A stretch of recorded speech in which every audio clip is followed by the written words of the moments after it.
What's up, everyone, and welcome back to my channel. It is time for another episode of the Never Seen It series. I created this segment once movie theaters shut down because of the phenomenon, and I had all those Blu-rays piling up in the corner that I have never seen before, so I created this more original content for my channel and just let you know if I love them, if I hated them, my thoughts about the movies, and if I think they are worth your time. So let's get started with Steelbooks. We always start with Steelbooks.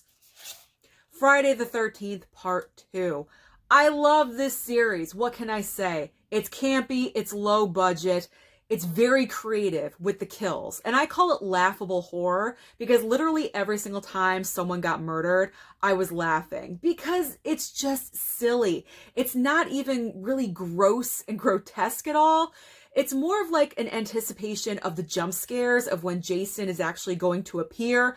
That's when it's the most suspenseful. But this one, I enjoyed it much better than the first. I'm not really sure why. Maybe it's because it was Jason this time and not Mrs. Voorhees.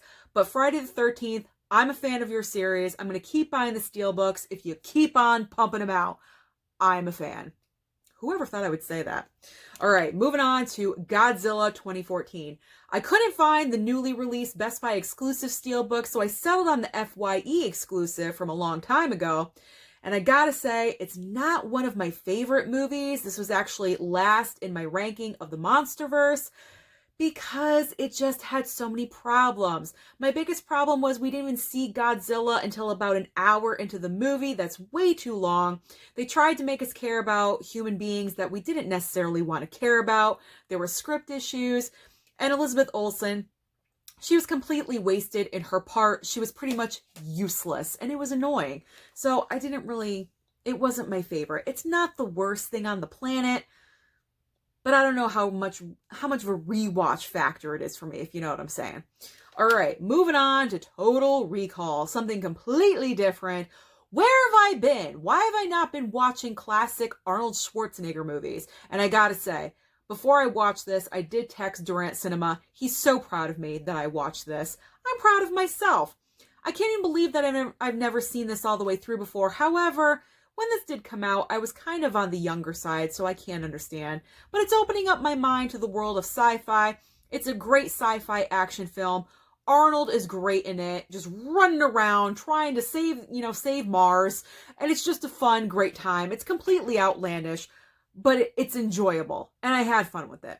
And that's all that matters. As long as you're having fun, that's the point, right? Now we're moving on to a collection that I never thought I would be a fan of. The Purge movies. That's right. You heard me correctly. The Purge franchise. What? Yeah, I'm a fan of the Purge franchise. This is ridiculous. I never thought I would enjoy these films because once you hear about something, you kind of get an image in your head about what it's about and you're like, nope, that's not for me. But I picked it up on a whim because it was on a good sale and I said, you know what? I'm going to start watching these. I'm so glad that I did. I gotta say, I think the second one is my favorite, but the whole concept of it is absolutely frightening. Pretty much because I wouldn't be surprised if we actually got to this one day. That's what's the most frightening. It could happen. And considering that the first movie is set in 2022, that's extremely scary. But overall, it's not scary, gory. It's just scary because of the environment and the situation. And I'm looking forward to the fifth and final Purge, the Forever Purge. How are they going to end it? I have no idea, but I'm excited for it. All right. Freaky! You guys know I was on the Blu-ray hunt for this movie, not because it's the greatest thing on the planet. It's just because I couldn't find it, and that's what made me want it more. But I had a hell of a good time with this one. Vince Vaughn plays a serial killer who gets inside the mind of a girl in a man's body. It's weird, it's ridiculous, it's stupid at moments, but it has that great woodshop kill. Oh man, that was a good time right there. Split right down the middle. That was hilarious. It was not scary, but it was funny. Laughable horror. That's what this is. Thank you, Blumhouse. Okay, moving on. This is a movie I watched last night. Thank you to Rob, one of my subscribers that I went Blu-ray hunting with just the other day. The Thing. He sent me The Thing because he wanted to help me bulk up my horror collection, and thank you for this, because this was awesome to watch. A very young Kurt Russell in this film about a bunch of guys in Antarctica that come across the Thing that takes over your body, and you don't know who to trust. You don't know who's human and who's not. They all turn against each other. It's a great movie. Directed by John Carpenter. Of course, I would love it. He directed the original Halloween film. And this shows you how creative you can get with no CGI. There was no CGI, no computers back in the day to make things look like they would now. The guys that developed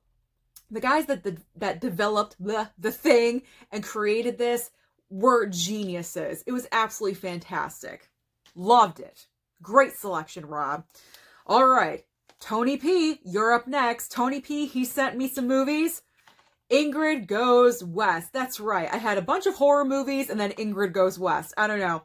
But Ingrid Going West, Aubrey Plaza. Why does she not work more? I have no idea. However, she was in the latest Chucky reboot and Happiest Season, so she is getting some work.